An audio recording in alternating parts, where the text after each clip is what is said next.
Muli, ako si Rochelle Anlutaw, estudyante mula sa Philippine Christian University.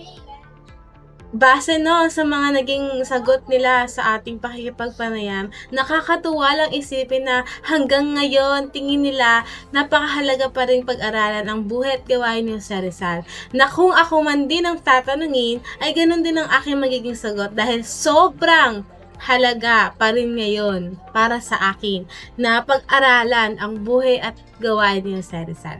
Bakit nga ba? Una, si Rizal ay isang inspirasyon para sa ating mga kabataan.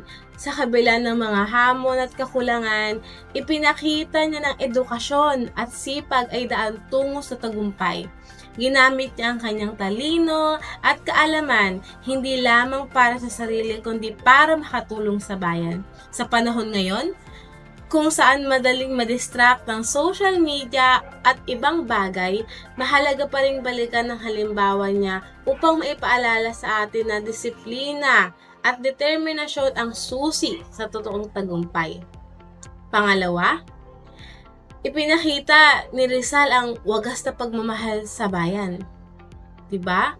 Hindi siya gumamit ng dahas kundi mapayapang pamamaraan tulad na lamang ng pagsusulat upang ipaglaban ang karapatan nating mga Pilipino. Ngayon, hindi man natin kailangan magsulat ng nobela tulad niya, maaari pa rin nating ipakita ang pagmamahal sa bayan sa simpleng paraan tulad ng pagiging tapat, pagsunod sa batas, at paggamit ng ating boses para isakabubuti ng lahat.